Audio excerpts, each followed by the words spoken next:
Սիրելի հեռուստադիտողներ, սիրելի բարեկամներ, սկսում ենք Status Quo հաղորդաշարի հերթական թողարկումը Եվրամեդիա 24-ի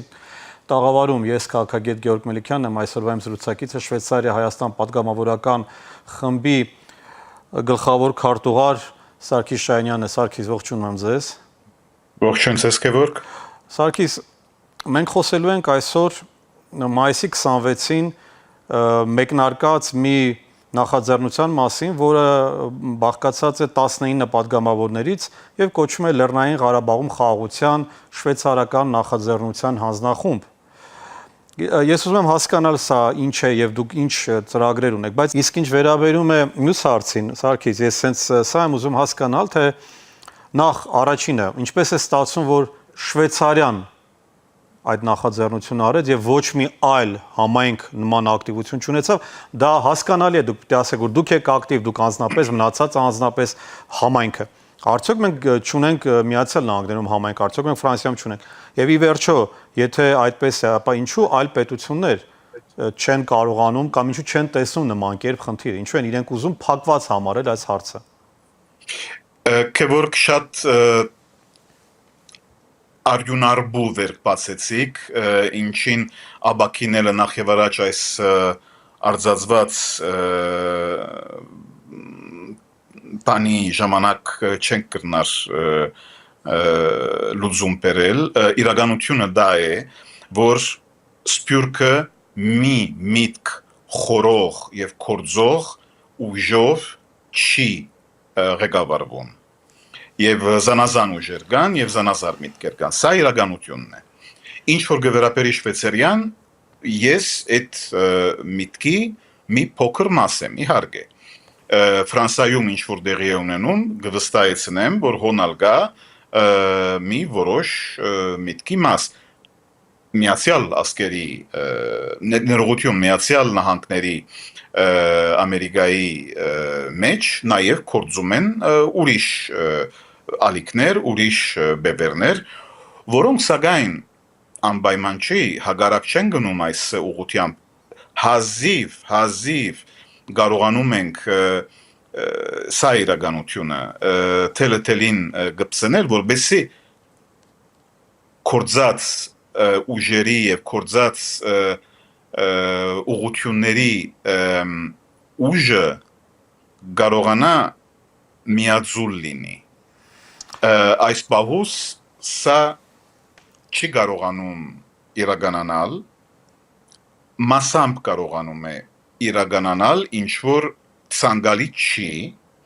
բայց մենք ամեն ինչ իհարկե պիտի անենք, որովհետեւ միայն Շվեյցարիայի մեջ դեղի ունեցած չլինի այս կնկատեմ հաջողություն, այլ դա կարողանա վարակել ուրիշ երկրներ, ինչպես որ Ֆրանսիան եւ Ամերիկան։ Հարցս հետեւյալն է. դուք շատ լավ հասկանում եք, որ ցանկացած նախաձեռնություն, հատկապես դրսի նախաձեռնություն, տվյալ պարագայում Շվեյցարիայի նախաձեռնությունը չի կարող արդյունավետ լինել, եթե չունի Հայաստանի աջակցությունը, որովհետև կամ պիտի համարենք, որ Հայաստանը որևէ կապ չունի Արցախի հետ, հետևաբար Շվեյցարիան առանց Հայաստանի փորձում է ազդել Ադրբեջանի վրա եւ լուծել խնդիր, որը վերաբերում է այն մարդկանց, որոնք բնակվում են Հայաստանում, կամ ուրեմն մենք պետք է հասկանանք, որ առանց Հայաստանի մենք այդ խնդիրը չենք լուծելու։ Ոնց է կանելու, ոնց է այդ խնդիրը լուծելու։ Շատ կարևոր հարց տվիք։ Սա դուք խոսում եք, թե միայն համաշխարհային կետնի վրա ճանաչված սուբյեկտականությունը, այսինքն Հայաստանը, այս բահուս մեղմ ասած անորոշ վիճակի մեջ է, ինչ որ գվերապերի իրեն հարաբերությունները աղցահայերի հանդեպ։ Ինչ որ դուք առաջին մասը ձեր նախապանին մեջ ասեցիք, սա իրականությունն է։ Այսինքն սփյուռքը, այո, ինքը շարժվում է այդ ուղղությամբ, ինչպես որ ինքը ճիշտ է գործում արցախահայերի հետ կապված։ Իսկ հոն ուր որ մասամբ ձեր հետ կարող եմ համաձայն լինել, դա է թե Հայաստանի վարչախումբը եւ Հայաստանի պետականությունը նույն բանն են, այսինքն քարի մեջ արցանակրված չէ, որ այսօրվա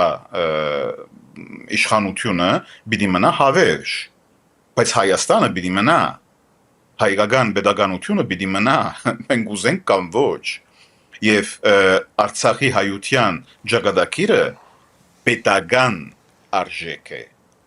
ազգային արժեք է, ոչ մի վարչախումբի արժեք է։ Այսինքն մենք կարողանալը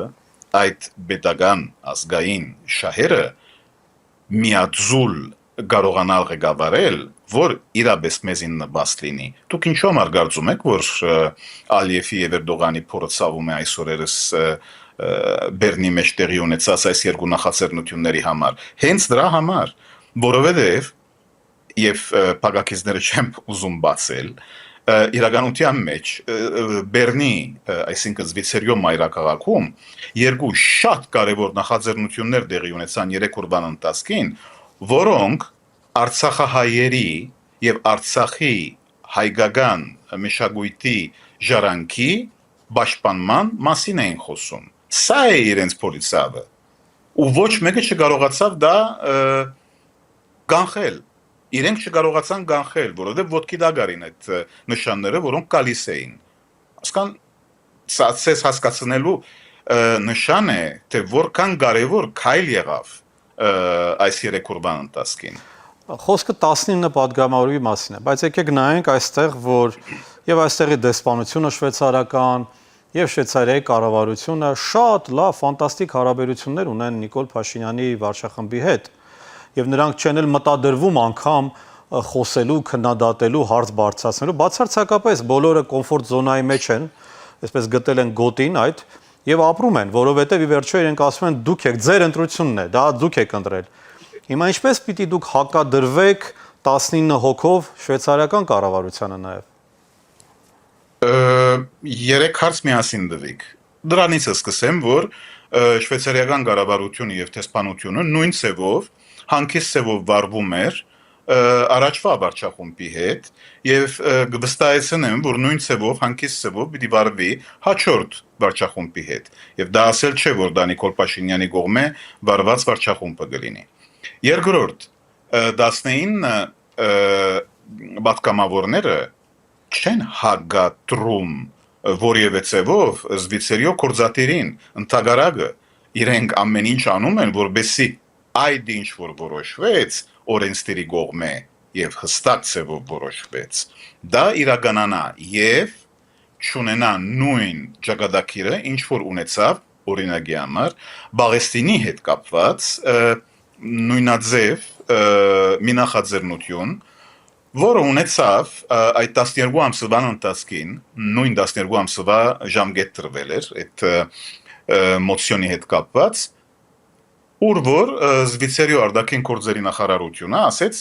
մենք փորձեցինք դժբախտաբար ոչ մի արդյունքի չհասանք, մենք այս վարգյանից արդեն սկսում ենք հաշիվ ուզել գործատերի կողմից, որ Կարմիր թելը կարողանանք հասկանալ, թե ինքը ոնց է իրականացնելու այդ ինչ որ օրենսդիրը ուզեց կառավարության կողմէ եւ հոս ինքը չի պիտի կարողանա որևէ մեկուն քննացնել։ Այսինքն, իմ վստահությունս վստահություն չի։ Ես ցեզ ասում եմ, հոսքը ոնց է գնում։ Հիմա խնդիրը հետեւյալն է. մինչև կալ ամար մենք պիտի կարողանանք դիմադրել մեր հարևանների